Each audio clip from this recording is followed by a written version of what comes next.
Hello friends, welcome to the Law Times. Today we will see the topic on bails which are in the CRPC. Firstly, a bail. Who can apply? When a bail can be applied? Let us see. Suppose if a person is suspect of any offense, suspect, not an accused, suspect of any offense, if he is taken into custody by the police, then police will execute arrest of such a person under section 41 of CRPC. Then what is the procedure after that?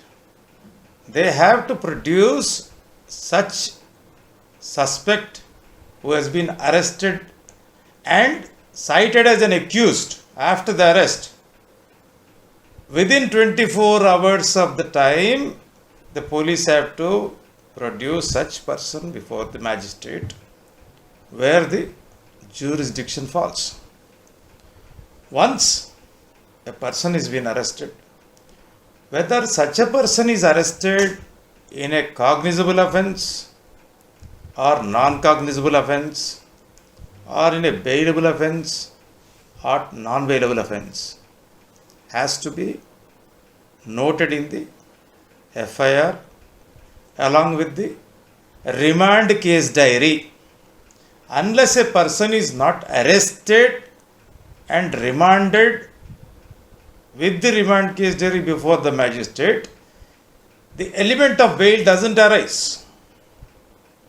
The bail, if we see the very roots of the bail, whether a bail is entitled for a person or not. Article 21 of Indian Constitution empowers to every citizen right to life and liberty. The broader meaning of the liberty is nothing but whenever a person is being detained or restrained, the procedural law has to be followed. Then the law enforcing agency certainly will arrest if there is any offense committed by such person. In those cases, the right to liberty has been defined in the form of bails. Now we will see how the bails are categorized as bailable, non-bailable, cognizable, non-cognizable. Under Schedule 1 CRPC, it is in a tabular manner where every offense has been mentioned and it will be mentioned in that whether it is bailable or non-bailable, triable by court of magistrate or court of session, everything will be mentioned in 320 CRPC. So therefore, when the matter arises, if a person arrested in a non-bailable offense, that is considered to be some grievous in nature. Suppose if a person is arrested under a bailable offense, section 436 of CRPC comes into play that wherever he has been produced, a bail petition can be moved before such a court and the court has to release such person because the offense mentioned in the remand case diary is a bailable offense.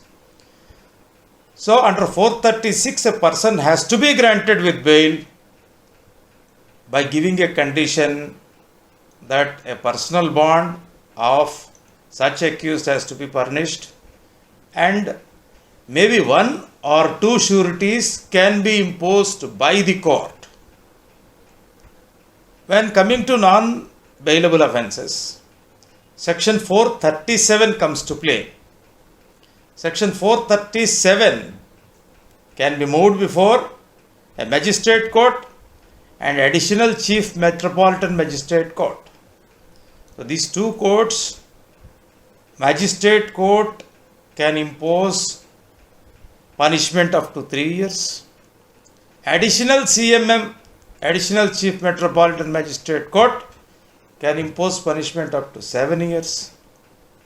So this non-bailable offence, whoever is the offender, an accused, who is brought before the magistrate, under section 437, a bail petition can be moved. Bail can be granted basing upon the grounds set out in the bail. Not only the grounds, even the remand case diary which is submitted by the police has to be expressly make out a case against the person whom the police is seeking a judicial custody. That means the custody of the person is necessary to complete the investigation. Otherwise, there is every likelihood that person may tamper with the witnesses or with the evidences which are not yet known to the police. But however, in this, if the court thinks fit that nothing is made out in the remand case diary, the court can return such a remand case diary. Then it will be onus of the police to make out a proper case. In addition to that, the court has to think whether custodial detention of the person, that means keeping a person in the jail, is it necessary or not necessary, and what is the offence that which he has committed, has to be also evaluated by granting the bail. In this also, a personal bond court may ask, and 2 sureties may ask, and 1 surety court may ask to submit. In the event if this offender, if this accused is continuously absent to the court whenever the dates are fixed, the court may issue notice to the surety, because the surety person, whoever has given the surety, stands guarantee that whenever there is a date, he will see to it that he will make that person present. If that fails, then the surety person will have to face the court order, and the surety amount, whatever is there, may be confiscated to the court. Now coming to serious offences. The offences which are punishable more than 7 years, that is 10 years, 14 years, life imprisonment, or up to 20 years, as the case may be. In NDPS it is there. Therefore, in those offences which are exclusively triable by Court of Session, only a session court or a high court can give bail. In these circumstances, the person has to make an application under section 439 of CRPC to the Court of Session and to the High Court. In such an application, the Court of Session or High Court has to give a notice to the public prosecutor that if there is any objection for them to release this person, such an objection also has to be mentioned in the order. If the court finds that there are reasonable grounds for a person can be released, the court can grant bail with the conditions. If the court feels that the person, if he comes out, whoever is being accused with an offence, may likely to tamper with the evidence or any witnesses, influence the witnesses, the court may well reject the bail. However, in addition to this, the bail becomes a right in all these offences. An offence punishable for 3 years, 7 years, 10 years, or life imprisonment. In the event, if an offence is punishable up to 7 years, and if the charge sheet is not filed as per section 167 of CRPC within 60 days, if the police doesn't complete the investigation and files a charge sheet, the bail has to be granted by the magistrate court. In the event of any offence which is punishable beyond 10 years, if the charge sheet is not filed, within 90 days, the bail has to be granted by the court. So, these, apart from these bails, 438 is also there. In 436, 37, 39, we have not discussed about 438. 438 is an anticipatory bail.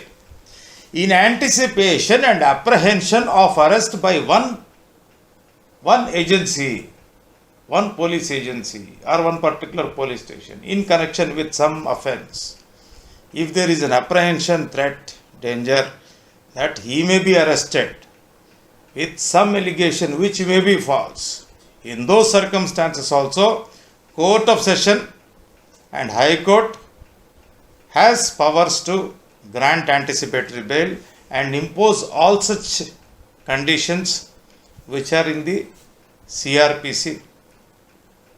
So therefore, today we have seen what are bails, how bails are coming under fundamental right and also as a right of law prescribed. And in the subsequent sessions, we will also see what are the other chapters which deals with the bails which are not regular in nature. With this explanation of bails, hope the aspirant students must have understood this, and please do share and subscribe and like this video. Hope you understood the content. Thank you.